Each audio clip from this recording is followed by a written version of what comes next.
Hi friends, MD Vegan. I make my 5-minute pea soup today again, a little bit different, so many variations. Just look up pea soup, MD Vegan on YouTube. You'll find some variations. This one is a very simple one with chili. Chili and peas is an amazing combination. And this one is, the main flavor is here chili pea. This combination. I have frozen peas, and that makes it very interesting because the frozen peas, okay, of course, make it very cold. Yeah, the soup would be very cold. But if you put boiling or almost boiling, it has almost boiled, over it, you get a warm soup actually. And that is very nice in winter, especially when you like a warm soup. And it's still, well, not completely raw, but because the peas have been frozen, and usually when you have frozen peas, they have been steamed maybe, or there has a little bit been heat before they have been frozen, usually. I don't know exactly, but that is to be expected. So if you want to have totally raw, you would have to take something maybe different, but I would still call it raw food, yeah, because it's really minimal, the change. And let's say for me it is definitely under raw food. I don't take it so 100%, you know, because also there has to be a good reason. For example, broccoli, yeah, is a different story. Broccoli has a very specific enzyme that we need to transform the broccoli into sulforaphane. Sulforaphane is the very strong cancer-fighting nutrient that builds only with the help of the enzyme in the broccoli. And if you steam the broccoli, this enzyme is destroyed, and so you don't have the sulforaphane anymore. So the strong cancer-fighting effect of the broccoli is destroyed by steaming. But that's not the case with peas. Yeah, peas are wonderful vegetables, so I would say no problem to me. But that's up to you to decide, you know. And by the way, how we call it, it has to be delicious and healthy, right? And here I have a handful of cashews, or maybe half a cup, and a half avocado. Not too much. It is just to make it a little bit creamier. Yeah. Avocado is nice, but not too much. Otherwise, the texture of the soup is not very homogeneous, because I cannot take too much water and not too little. I have to have a certain amount of water to give it a nice texture and a nice temperature. I want to make it right from the start, perfect, and that's why I have to measure a little bit precise here. And then here is a very small piece of onion. Usually I take, when I blend something, I don't take fresh onion because the sharp flavor is a little bit in the way oftentimes, but the pea, the sweet pea, they love onion flavor, and also the sharp onion flavor. So I take a quarter of a small onion, not too much, to season the peas. Yeah? Give it a nice flavor. Peas and onions, very nice together. But that is also our basic flavors here. The outstanding flavor here is the chili.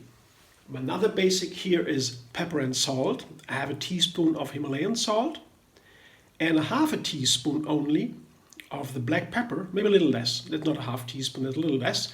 Usually I take a little bit more, but instead of the pepper I take the chili here. This is bird's eye chili. That is a medium hot chili. You have 10 different degrees of hot chili, from 0 or from 1 to 10, and this is in the middle, 5. So you can touch this chili with your hands, with your fingers. It doesn't burn you. When it gets higher, it gets fruitier, more delicious, but very, very hot for the fingers even, or you cannot breathe anymore. You have to have a shield when you use the very hot chilies. But for small amounts of dish, of menu, I take only a very small amount of chili. And if it would be a very hot chili, it would be more delicious. I couldn't measure it anymore. So the bird eye chili is perfect for my needs. Yeah, I have a small amount of food for me and myself only, so the bird-eye chili is 5. It's pretty delicious, but not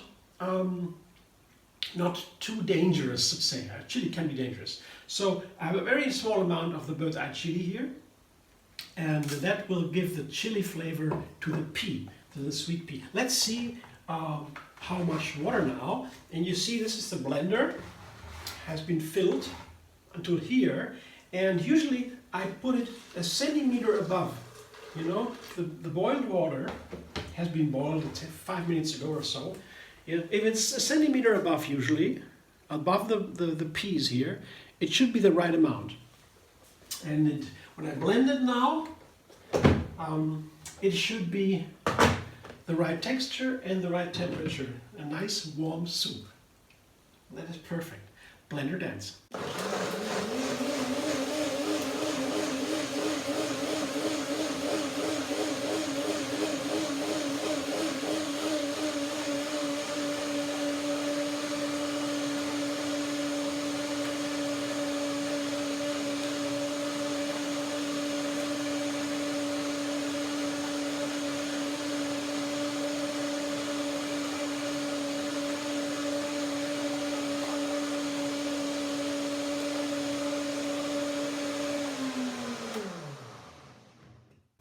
From looking at it from the outside, looks pretty nice. Temperature also, I feel it, seems to be nice.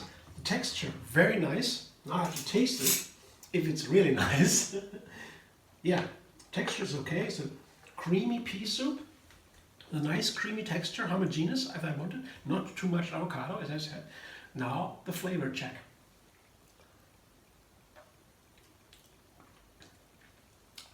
There we go. Now, a little bit more water. Just a little bit, but the hot flavor is there. From the chili, it is there. Very nice. A little bit more water. Just a little bit.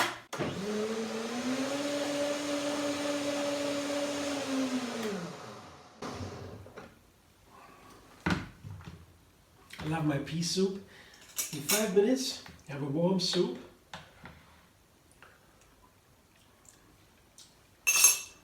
Oh yeah, you have this sweet flavor, and the onion also gives both a hot flavor a little bit, and at the same time it gives the sweetness. It adds to the sweetness of the pea. The young peas, sweet peas, they are sweet, and they're so nice with chili and with onion here. Look here at the texture. It's pretty nice and creamy.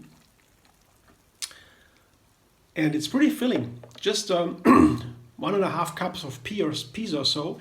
And you have a nice portion of soup.